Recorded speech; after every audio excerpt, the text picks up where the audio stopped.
Olá, programa Por Dentro da Política conversa com o deputado Gilmaci Santos, do PRB, primeiro vice-presidente da Assembleia Legislativa e que vem falar sobre as perspectivas deste que é o quarto mandato seguido nesta Casa de Lei. Seja muito bem-vindo, deputado. É um prazer conversar com o senhor novamente aqui no estúdio da TV Alesp. Muito obrigado, Jorge, a todos os nossos telespectadores, né? É um prazer estar voltando aqui, né? Depois de algum tempo, poder estar batendo esse papo com você aqui, os nossos amigos. É a primeira entrevista no estúdio da TV Alesp, agora na 19ª legislatura. Fale dos desafios que são impostos ao mandato que se renova pela quarta vez, deputado. Os desafios, né? Como renova o mandato, eu acredito também que renovam-se os desafios, né? São novas perspectivas, expectativas, não somente da gente, mas também dos nossos eleitores. Já visto que nós passamos aí por uma eleição atípica, com muita dificuldade, né? Não sei se eu posso usar até esse termo, mas vamos usar, são poucos aqueles que sobreviveram a essa avalanche eleitoral que nós tivemos agora em 2018. Então, a expectativa é grande, que eu possa alcançar e poder realizar aquilo que os nossos eleitores esperam da gente, que é fazer um bom mandato, com ética, com transparência, e poder fiscalizar o nosso governo, apresentar bons projetos e ajudar que São Paulo venha andar. Porque São Paulo andando, com certeza o Brasil anda também. Deputado, quer mais desafio do que estar à frente dessa Casa de Leis, mesmo que na interinidade, e principalmente o fato do partido hoje ter um assento na mesa diretora. O senhor é primeiro vice-presidente, aliás, as sessões foram abertas nessa nova legislatura e o senhor ali religiosamente às 2h30, abrindo o pequeno expediente. Eu queria que o senhor falasse um pouco do papel do PRB, que subiu, ele tinha 4 cadeiras, agora são 6 cadeiras, isso? Perfeito. Crescimento de 50%. E como é o trabalho na mesa diretora, deputado? O PRB, nós temos, primeiro falando do partido, o PRB está vindo numa ascensão, né? Cada eleição nós temos isso, o crescimento do PRB. O PRB, a nossa primeira eleição que nós disputamos, vamos falar de nível nacional, nós elegemos um deputado federal. Isso foi em 2006. Sim. Primeira eleição. Em 2006. Em 2006 nós elegemos um deputado federal. 2006 também. A sua chegada aqui foi na eleição de 2006 que o senhor chegou aqui, também né? Não fui nem eleito pelo PRB na época, pelo outro partido. O PRB estava começando. Nós não tivemos oportunidade de ter uma candidatura própria aqui Sim. no estado. E fizemos um federal. E hoje o partido chega em Brasília com 30 deputados. Então é uma sessão muito boa, muito grande. E também aqui em São Paulo, nós chegamos hoje, elegemos 6 deputados, né? 6 deputados estaduais. Isso nos credenciou até Sim. essa cadeira na mesa diretora. E eu espero que a gente possa, aí, né, com muita humildade, tranquilidade, aprender, que é um novo desafio, né? Nós estamos aí há 4º mandato, mas essa casa aqui, e na política, na Assembleia Legislativa, ela não é rotineira. Sim. Cada dia tem algo diferente, cada dia tem algo novo. E esse mandato promete muito, né?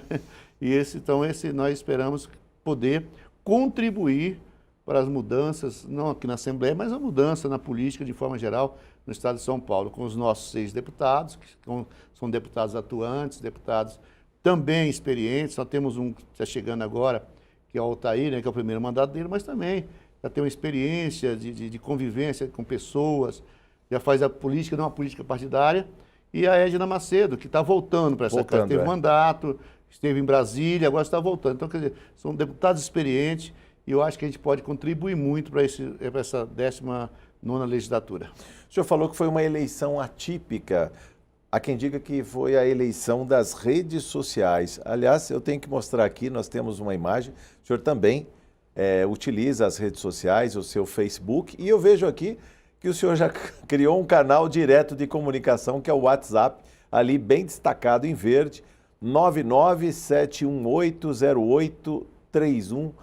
Como tem sido dialogar permanentemente e instantaneamente com o público, que não é só o eleitor, são as pessoas que esperam, os 44 milhões de paulistas que muito esperam do seu mandato? Eu acho que é o mínimo que nós podemos fazer. Nós vivemos essa época da internet, das redes sociais, e a gente tem que se adequar a isso. Então, eu acho que a maneira mais fácil e mais rápida, não basta apenas eu criar um canal não é crítica a ninguém que faz isso. Criar um canal no YouTube e postar os vídeos, etc. Isso é bacana, é ótimo também para mostrar o seu trabalho. Mas eu prefiro mais, eu sou a pessoa que eu gosto de estar no meio das pessoas. Eu sou aquele deputado, uma pessoa que eu gosto de estar no meio de gente. Isso me faz bem. Mais do que o virtual, o senhor quer o pessoal. É o pessoal. Eu acho que esse contato, ele é super importante. Você sentir as pessoas, você falar. Como não temos condições de estar falando aí com muita gente ao mesmo tempo, Sim. Às vezes você vai em algum evento, você vai em algum lugar, você encontra com algumas pessoas. Então, a gente conversa, a gente troca experiência, troca ideia. Sim.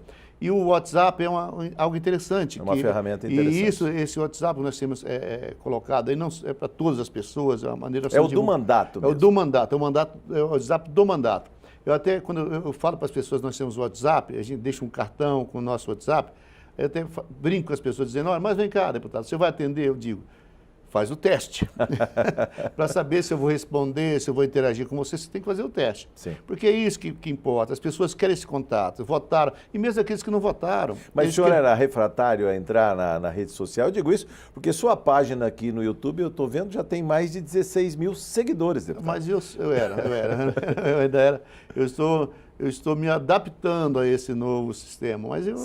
Mas é o que hoje tem que ser assim, né? Então, esse contato com as pessoas é muito importante e se é dessa forma que a gente se aproxima de maneira mais rápida, Sim. é o que a gente procura fazer. Deputado, eu vejo também nessa sua página no Facebook, é o facebook.com/GilmaciSantos, facebook.com/GilmaciSantos, tem a mais recente entrevista do presidente do seu partido, presidente nacional do PRB, o ex-ministro Marcos Pereira. Ele que esteve recentemente nessa casa, foi recepcionado no gabinete aqui da presidência, inclusive a bancada do PRB também. E na oportunidade muito se falou da questão que é candente em Brasília, que é a reforma da Previdência, e vem o senhor e publica na sua página aqui a mais recente entrevista de Marcos Pereira, o deputado federal, PRB de São Paulo, que é também... Olha a coincidência, o primeiro vice-presidente da Câmara dos Deputados. Como foi a conversa com Marcos Pereira e depois a gente vai dialogar sobre essa entrevista, deputado. A conversa com o Marcos Pereira é sempre muito de bom nível, de alto nível, né? Ele é uma pessoa muito inteligente, uma pessoa antenada com os problemas atuais, né? Uma pessoa que realmente sabe o que está fazendo, o que está falando. Então, a conversa com ele é sempre, quando conversamos, sempre aprendemos muito, trocamos ideias, trocamos experiências, e até mesmo para o nosso mandato aqui em São Paulo, né? Porque, Sim. queira ou não queira, São Paulo, Brasília, né? São Paulo passa por Brasília. Então, recepcionamos ele aqui na Assembleia para trocar experiência, trocar ideia, para ele falar também para a gente um pouquinho do seu mandato como vice-presidente daquela casa e, automaticamente, o primeiro vice-presidente da Câmara é também o primeiro vice-presidente do Congresso Nacional, né? Então, foi uma experiência encantadora, foi uma experiência muito boa e ouvi também um pouquinho, ele falar um pouquinho a respeito da reforma da Previdência, que é algo necessário, mas que a gente vê que está se tornando difícil. Ou mais uma conversa nesse tom. Na oportunidade, eu perguntei ao deputado federal, primeiro vice-presidente da Câmara dos Deputados, Marcos Pereira, qual era a postura do partido. O senhor falou dos 30 deputados da bancada do PRB em Brasília, com relação às reformas que estão postas, e no caso a reforma da Previdência, que precisa de 308 votos e ao que parece ainda está muito longe disso. Mas a gente pode fazer uma comparação também com a bancada do PRB em relação ao governo do Estado, deputado? A postura independente? Sim, a nossa postura é independente. 30 deputados foram eleitos, mas... Tem 31, né? 31, porque 31, veio um a mais do Rio Grande do Norte, Isso. Veio um do outro partido e agora também faz parte das fileiras do PRB. São 31 partidos na bancada. Sim. A nossa postura também em relação ao governo do Estado, lógico, nós formamos uma base, somos eleitos numa coligação Acelera São Paulo com João Dória e os demais partidos, claro. E o PRB sempre teve essa postura independente, mas jamais vamos aqui sair criticando por criticar. Nós queremos ver o que é bom para São Paulo, o que é bom para o Brasil. Porque o que é bom para São Paulo é bom para o Brasil. Então a bancada do PRB está bem consciente e convicta e pronta para trabalhar melhor para São Paulo aqui também. Ainda sobre a reforma da Previdência, a gente vai falar sobre a entrevista de Marcos Pereira no jornal Estado de São Paulo, mas eu queria também que o senhor falasse da postura do governador João Dória, quando diz que todos os atores políticos devem baixar a guarda. Esse final de semana ele falou sobre isso e disse que para que a reforma não se perca, ou seja, o governador também está fazendo o papel de bombeiro, né? Tentando aparar as arestas e eliminar os atritos em Brasília para que essa reforma prospere, porque todos querem a reforma. Todos querem reforma. É uma reforma necessária, né, Jorge? O Brasil, do jeito que está aí, se a gente não fizer essa reforma, o Brasil necessita de uma reforma estruturante. E a da Previdência é uma delas. Nós temos outras reformas que precisam ser feitas. Mas o governo Bolsonaro elegeu a da Previdência, Sim, como sendo a primeira, eu também acho super importante. Então nós temos que fazer acontecer. Não basta fazer todo esse, aspas, esse carnaval que foi feito e depois não caminhar. Mas o governo do Bolsonaro, talvez, não estou em Brasília, não estou acompanhando lá de perto, em loco, mas talvez está pegando um caminho ruim, que é o caminho do atrito, né? Eu acho que não é hora de se fazer o que estava fazendo com o presidente da Câmara, né? O presidente da Câmara é uma pessoa que está ali, que tem todas as condições de articular, de trazer os deputados, de parar as arestas que tem. E não é isso que nós temos visto, principalmente esse final de semana. No final de semana foram muitos disse-me disse, né? Sim. Através das redes sociais. Isso não é bom, porque pode atrapalhar, pode fazer com que até passe essa reforma, mas que demore um pouquinho além daquilo que a gente espera. Então, sinceramente, eu espero que as coisas se assentem e que essa conversa do governador João Dória é interessante, que as pessoas lá de Brasília ouçam e praticam. Ainda não está na entrevista de Marcos Pereira, mas eu vi no Twitter do ex-presidente Fernando Henrique Cardoso que ele diz que é um paradoxo brasileiro. Os partidos são fracos, mas o Congresso é forte. Presidente que não entende isso pode cair. Maltratar o presidente da Câmara é o caminho para o desastre. Sem o dúvida. Recado foi dado. Eu acho que o Fernando Henrique sabe o que está falando. Sabe, 8 anos Ele lá na presidência. Ele teve 8 anos lá dentro. Sim, foi ministro da Fazenda, das Relações Exteriores. Conhece também senador. O Congresso, conhece a Câmara. Então, acho que o Bolsonaro tem que começar a ouvir essas pessoas mais experientes, né? Sim. E parar com essa história, a nova política. Ou então explicar o que é a nova política. O que é a nova política? O que a nova política quer? O que a nova política vai fazer? Porque senão não vamos caminhar, não. E isso é ruim para o país. Bom, o presidente do seu partido, Marcos Pereira, disse que o presidente precisa descer do palanque. Está aí a manchete do jornal Estado de São Paulo, inclusive, e ele critica, diz que a presidência é muito mais, né? Ou seja, o papel do presidente é outro num momento tão agudo. Nós temos aí ainda uma crise econômica, milhões de desempregados, as pessoas esperando reformas que tragam a credibilidade ao governo e, com isso, também os investimentos, né? O capital estrangeiro para investir aqui no Brasil. Primeira coisa, descer do palanque. Exato. Olha, eu entendo da seguinte forma. Esse governo que está, o governo Jair Bolsonaro, ele ganhou a eleição, claro, justa, limpa, né? Democrática, mas ganhou muito através das redes sociais. Sim. Foi, até porque no quente da campanha, sim, ele estava ferido, né? Não podia fazer campanha, estava ali doente, sem poder sair de casa, e ele se comunicou através das redes sociais. Por sinal, parabéns para isso, né? Mas acabou, a campanha acabou. As redes sociais agora não é hora, agora é hora do presidente começar a governar não através das redes, não mandar recado através das redes sociais. Agora é hora do presidente governar através do gabinete institucional, o gabinete da presidência. Sim. É o que nós temos visto, né? Essa briga, essa discussão, entre aspas, aqui com o presidente da Câmara, se dá também através das redes. Quando ele, até mesmo para anunciar determinadas coisas através das redes sociais. Então isso fica ruim, é aquele que nós falamos, nós precisamos do contato com as pessoas, estar próximo das pessoas. E principalmente agora, o Jair Bolsonaro, ele tem que entender que ele agora não é simplesmente o Jair Bolsonaro. Sim. Ele é o presidente da República. Ele é o presidente de 207 milhões de brasileiros. Pois é. Que votou e que não votou. E que precisa governar para todos. E se para governar precisa fazer concessões, sim, precisa fazer. Aliás, o presidente do partido, Marcos Pereira, explica bem essa expressão quando fala da política tradicional. Como o senhor disse, deputado Gilmar Maci, ele disse que o presidente não pode não dizer que é político, porque está político há 28 anos, 7 mandatos na Câmara dos Deputados. Ele se elegeu sem partido porque o PSL praticamente não existia e acha que não precisará dos partidos. Mas são os partidos que têm que dialogar, né? São os parlamentares que têm que conversar. Quando há fechamento de questão, o deputado tem que seguir a orientação sob pena de responder ao estatuto do partido. As frentes temáticas não têm como fechar a questão. E ele deixa bem claro, hein? Bem claro, quero deixar bem claro que não estou falando de troca-troca, de toma lá da cá. Estou falando de diálogo, é isso que está faltando.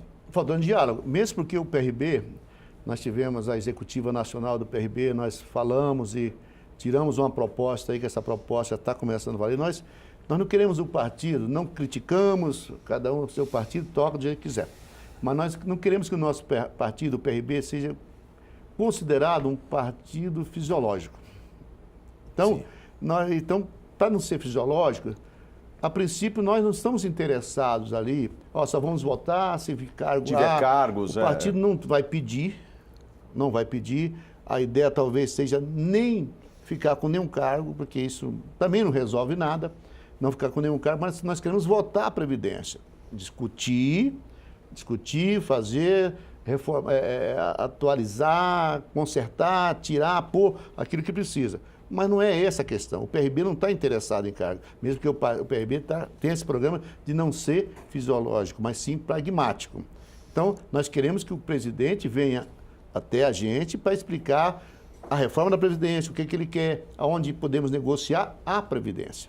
Não negociar cargos, não negociar espaço no governo. Não é isso que o PRB quer. O PRB quer ser ouvido para poder realmente melhorar o que tiver que melhorar, ceder o que tiver que ceder na reforma da Previdência. Será que essa reforma é possível? Aliás, o deputado Marcos Pereira, o primeiro vice-presidente da Câmara dos Deputados, disse que o presidente parece que não quer aprovar a reforma da Previdência. Como deputado, ele sempre votou contra todas as propostas de reforma.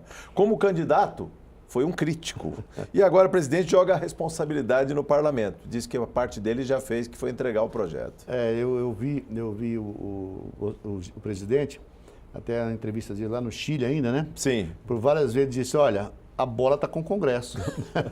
Ou seja, eu chutei para lá, agora está com vocês. Acho Mas não é o governo que tem que articular a sua base parlamentar e com isso aprovar a reforma? Precisa de 308 votos e, segundo o Marcos Pereira, o governo não tem nem 50. Base essa que ele não tem nem no próprio partido Dentro dele. do PSL. Nem o PSL vota nós estamos 100%. Vendo aí hoje o próprio PSL se degradando.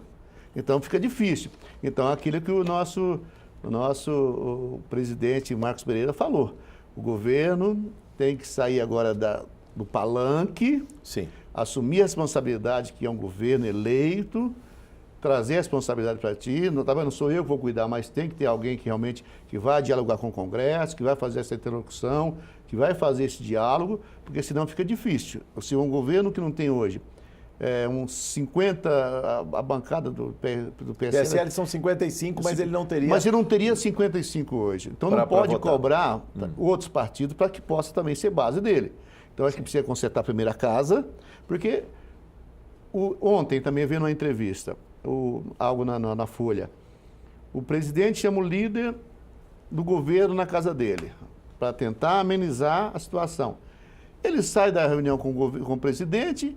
A primeira coisa que faz é acirrar mais colocar gasolina na fogueira. Colocar gasolina, aí que ele fala mais do presidente da Câmara. Isso que fica difícil.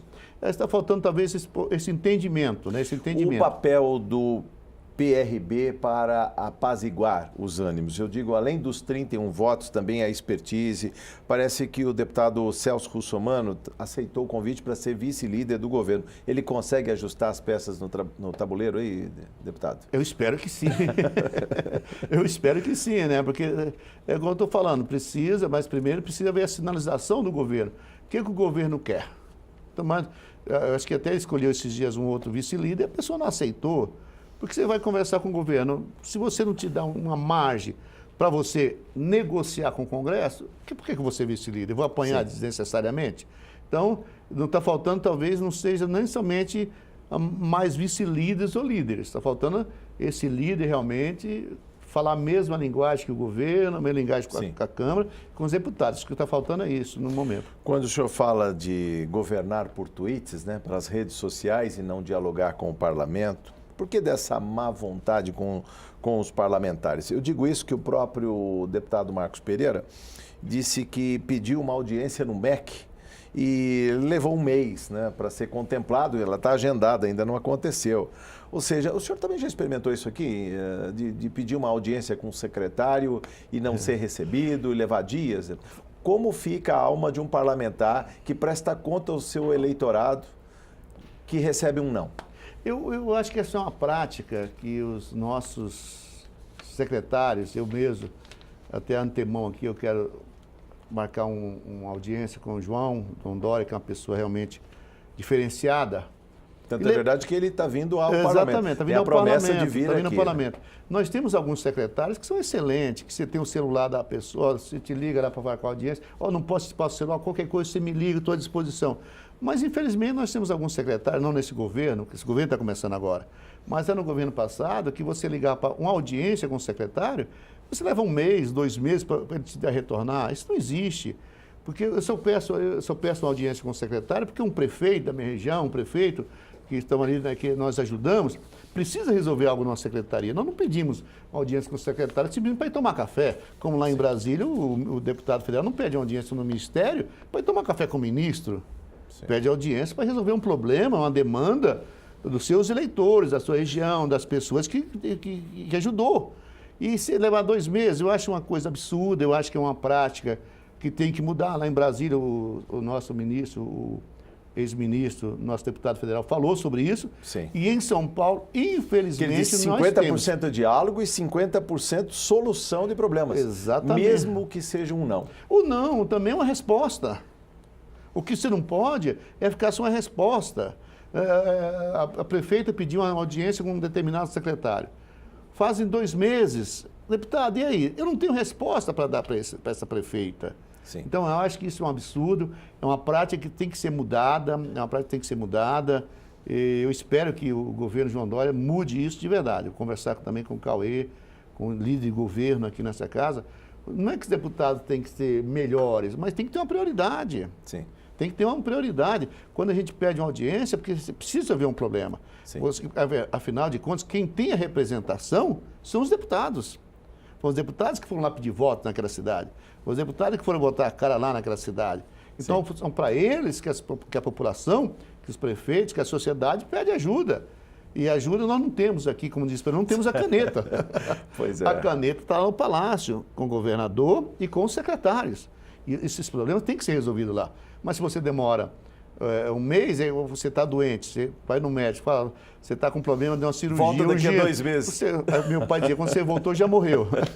Deputado, 2 minutos do encerramento da nossa conversa, o que faltou dizer, suas considerações finais e também como o senhor tem feito para conciliar os novos parlamentares que aqui chegaram, trazendo inclusive muitas ideias e, digamos, acelerados, né, com muita disposição aí. Como é que o senhor está fazendo para conciliar os interesses aí? A gente já esperava por isso, né? Nós esperávamos por isso, são 52 deputados novos, né? A maioria até novos também de idade. A idade também é uma experiência, né? Novatos na política, inclusive. Novatos na política. Então, todos nós, quando ganhamos uma eleição, primeiro mandato, a expectativa, os sonhos são lá em cima, né? Você chega, não, porque eu vou fazer isso, vai acontecer aquilo outro, e quando chega, bota a realidade é outra, né? Eu brinco sempre, né? Se decepciona o que você vai fazer.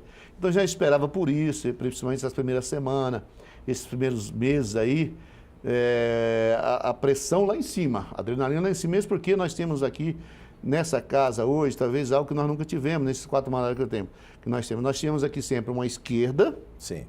E um centro. Um centro. Nós tivemos uma esquerda e um centro que tinha seus embates, mas acabava sempre convergindo. O centro também não era uma esquerda, porque você estava no centro, partia para o radicalismo. Só que hoje nós temos uma direita radical. Bem demarcada. Uma direita bem demarcada, muitas vezes radical, como também nós temos uma esquerda e temos uma esquerda radical. Então, eu acredito que nós vamos ter aí, não problema, mas vamos ter aqui grandes embates, talvez não embates políticos, mas talvez embates ideológicos. E isso é ruim. Parabéns, sucesso no seu mandato. Muito obrigado por sua entrevista. Volte mais vezes, deputado. Jorge, à disposição, sempre que chamar, estaremos aqui de volta. Muito bem. Eu conversei com o deputado Gilmaci Santos, do PRB, que é primeiro vice-presidente da mesa diretora desta Casa de Leis, neste programa Por Dentro da Política que você vê e revê na página do YouTube da TV Alesp. Muito obrigado por sua audiência e até a próxima oportunidade.